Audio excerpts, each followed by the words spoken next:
kita nggak lengkap, tapi alhamdulillahnya materinya Olel itu minggu kemarin udah selesai, jadi nggak apa-apa. Udah disampaikan gitu ya.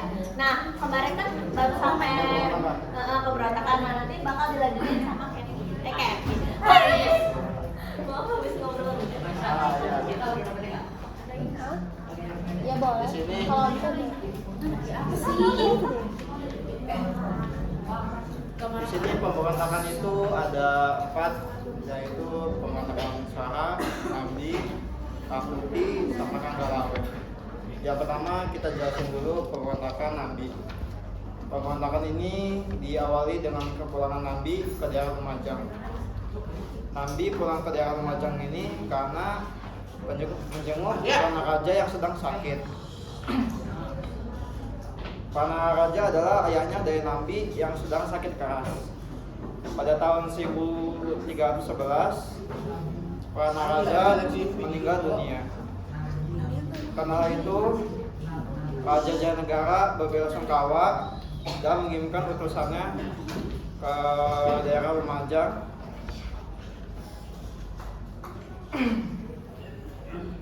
alhamdulillah. Di sini salah satu utusannya yaitu Mahapatinya. Mahapatinya itu mengirimkan laporan palsu kepada Raja Jayanegara bahwasannya Nambi sedang menyiapkan pasukannya untuk menyerang Raja Majapahit. Karena hal itu Kerajaan Jayanegara termakan omongannya Mahapatinya, ia menyiapkan pasukannya untuk menyerang Nambi juga. Pada tahun 1316, pasukan Raja Majapahit menduduki benteng Panjarakan dan membunuh Nambi beserta keluarganya. Dari pemberontakan tersebut, yang tewasnya yaitu Nambi beserta keluarganya. Selanjutnya yaitu pemberontakan Kakuti. Ya. Pemberontakan ini diawali atas dasar Kakuti itu kecewa terhadap Raja Jayanegara karena memiliki sifat yang lemah dan mudah dipengaruhi oleh Mahapatinya. Karena itu Kakuti melakukan pemberontakan terhadap Raja Majapahit. Di sini Gajah Mada masih belum menjabat sebagai Mahapati, melainkan menjadi pasukan pengaman raja. Dalam situasi tersebut, ibu kota Bakwanda dan situasi sedang berbahaya.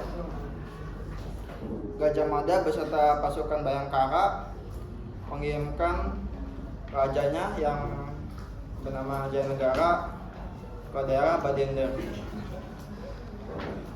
Setelah situasinya aman, Raja Mada beserta pasukannya kembali ke ibu kota dan menyusun taktik, yaitu untuk memastikan bahwa rakyatnya masih mencintai rajanya dan tidak mendukung pemberontakan Kakuti. Di sini Gajah Mada mengumpulkan pemimpin dari daerah Raja Majapahit dan memberitahu bahwasannya Raja Jayanegara itu tewas dalam pelarian. Mendengar kabar itu,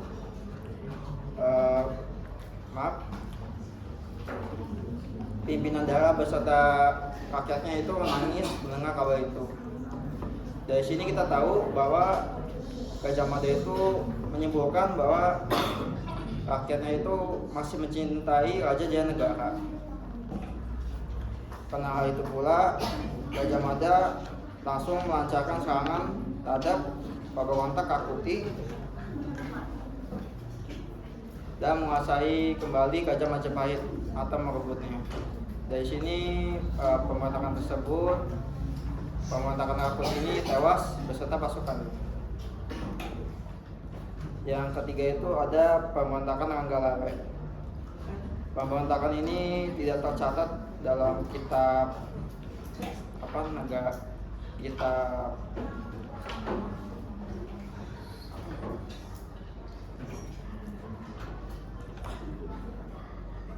Negara Kertagama atau Kidung Ranggalawe, tetapi dia tercatat dalam kitab Pararaton. Pemberontakan ini terjadi pada tahun 1255.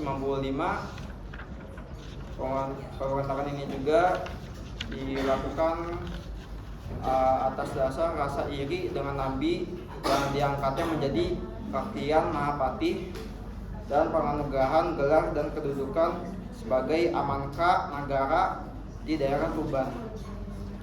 Karena hal itu juga Ranggalawe kecewa terhadap keputusan dari Raden Wijaya dan akhirnya ia melakukan pemberontakan terhadap Raja Majapahit. Pertempuran tersebut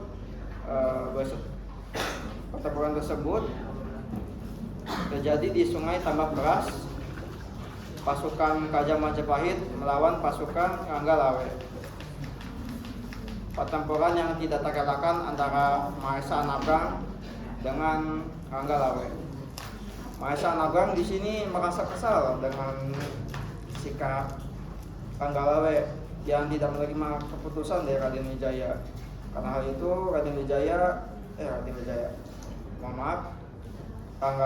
Mahesa Nabrang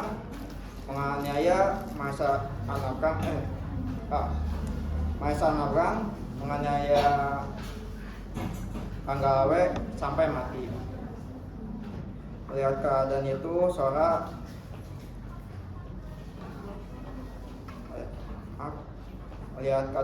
Sora pun merasa tidak tega dengan keponakannya dan ia terjun langsung ke Sungai Tambak Beras dan langsung menikam Mahesa Nabrang. Dari pemberontakan tersebut, di sini Mahesa Nabrang dan Ranggalawe tewas. Selanjutnya itu pemberontakan Swaha. Pemberontakan ini terjadi karena adanya unsur intrik politik dari orang dalam kerajaan Majapahit itu tersendiri. Para Mahapatinya itu menghasut petinggi kerajaan dan melengsarkan kedudukan Lembu Sora. Untuk menyingkirkan Lembu Sora itu dengan cara mengungkap lagi kasus pembunuhan Mahesa Nabrang. Dalam salah satu undang-undang agama di Kerajaan Majapahit atau Kitab Wadama Sastra, Lembu Sora telah melakukan kejahatan yang pantas mendapatkan hukuman mati. Karena itu Raden Wijaya merasa berat karena keputusan tersebut dan memutuskan untuk mengasingkan rombongan Lembu Sora ke daerah yang bernama Tolembang.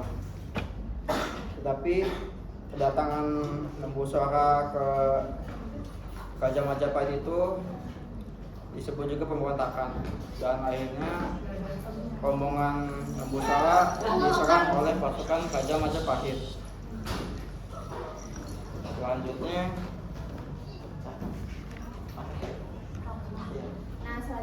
aku bakal jelasin runtuhnya kerajaan Majapahit atau enggak sebab akibat itu. Nah, kalau misalnya orang-orang tuh umumnya tahu karena perang Parekrek doang kan. Nah, yang kemarin itu perang Parekrek itu udah dijelasin sama Olel. Jadi di sini aku cuma ngejelasin apa sih akibatnya dari perang Parekrek ini ke Majapahit. Nah, akibat perang Parekrek ini yaitu hilangnya kendali atas negara yang udah ditaklukkan oleh Majapahit ini. Jadi negara-negara kecil yang udah ditaklukkan oleh Majapahit ini satu persatu itu mulai lepas karena melemahnya kondisi kerajaan Majapahit juga. Tapi selain itu juga bisa didukung juga oleh ekonomi mereka yang makin turun karena munculnya pusat perdagangan di Selat Maritim itu membuat ekonomi Majapahit itu jadi kayak turun gitu loh teman-teman. Jadi itu pemasukan yang biasanya Majapahit itu dapat banyak itu tuh jadinya dapat sedikit. Nah terus ini tuh gongnya itu pas waktu tahun 1527 Masehi. 1227 Masehi itu tuh Majapahit diserang oleh kerajaan Islam Demak saat Islam Demak masih dipimpin oleh Raden Patah. Nah, si Raden Patah ini itu mempunyai ambisi untuk mengislamkan Majapahit dan juga menyebarkan agama Islam. Oh ya, aku lupa mention kalau misalkan Majapahit itu runtuhnya pada abad ke-16 saat dipimpin oleh Patih Udara atau Brawijaya ke-7. Nah, si pas waktu perang antara Islam Demak dan juga Majapahit ini sayangnya kalah teman-teman. Dan juga banyak juga kalau misalkan kayak seniman, terus pendeta-pendeta dan juga keluarga-keluarga kerajaan Majapahit itu banyak yang berpindah ke Bali. Makanya sekarang itu Bali itu banyak kan orang hidupnya karena itu rata-rata itu dari Majapahit. Nah, abis itu selain pindah ke Bali juga orang-orang Majapahit juga pindah ke Bromo atau ke area Jawa Timur gitu. Jadi kalau misalkan kalian lihat tuh di Gunung Semeru dan juga di Bromo itu tuh banyak orang-orang Hindu. Nah itu tuh karena banyak yang ngungsi ke sana. Kenapa sih kok nggak ngungsi ke Selat Madura aja, nggak kayak pas waktu Raden Wijaya? Katanya sih ada konflik gitu di Selat Madura. Saya juga kurang tahu, masih belum saya searching lagi teman-teman, jadi mohon maaf ya. Nah mungkin segitu aja sih katanya ya. Oke, it's my turn. Ada peninggalan Majapahit. Jadi peninggalan Majapahit itu ada 3, yaitu candi, prasasti, sama kitab. Candinya tuh di sini ada 10, ada Candi Tikus, Bajang Ratu, Candi Suku, Candi Brahu, Candi Surawana, Candi Rimbi, Kotes 1, Kotes 2, ada Kedaton, sama Candi Penataran. Terus di situ ada prasasti, prasastinya tuh ada 4. Prasastinya itu ada 4. Ada prasasti Prapanca Sarapura, ada prasasti Sukamerta, ada prasasti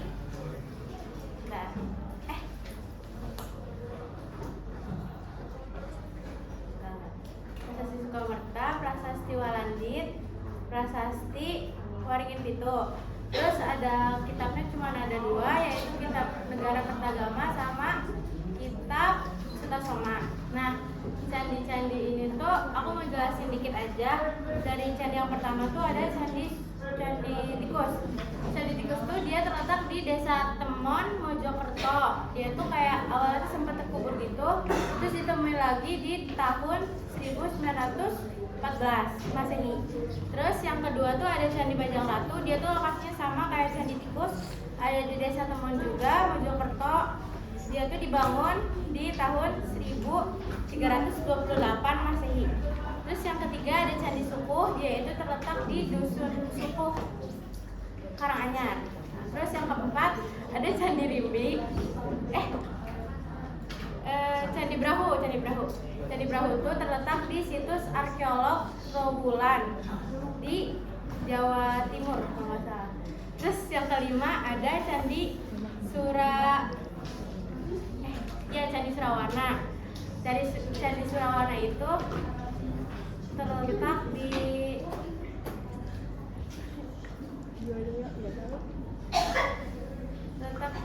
mana ya?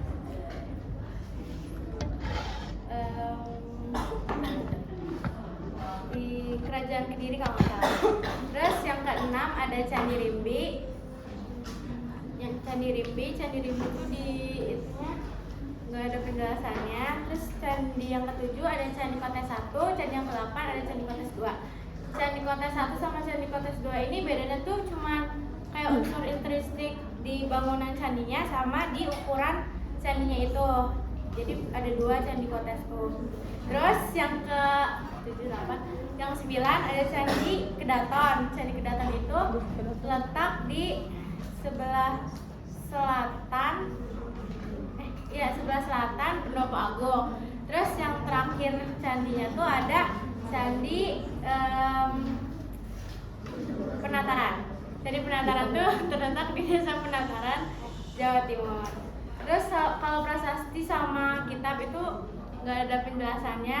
Tadi kitab sama prasasti udah aku sebutin ya. Kesimpulannya dari Pak. Itu dari saya.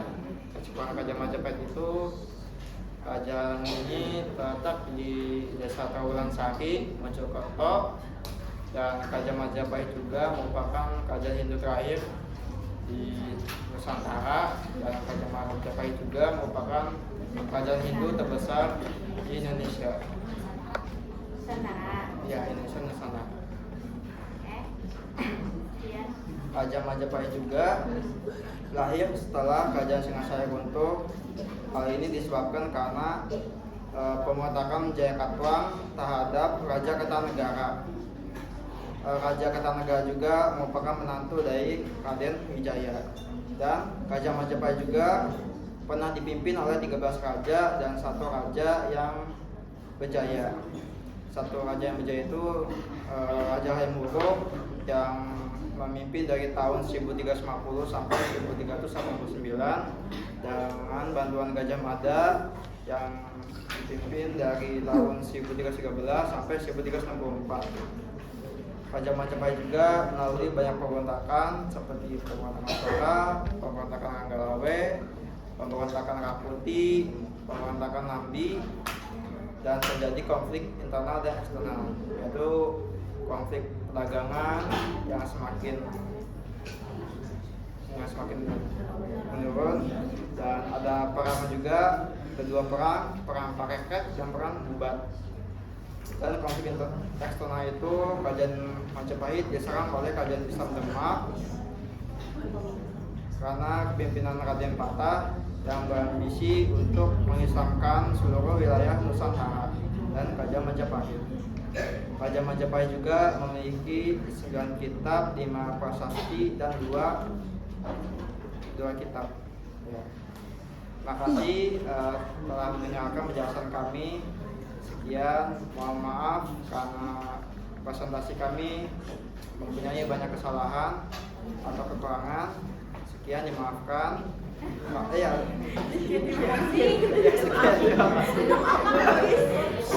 Kami tutup. Wassalamualaikum.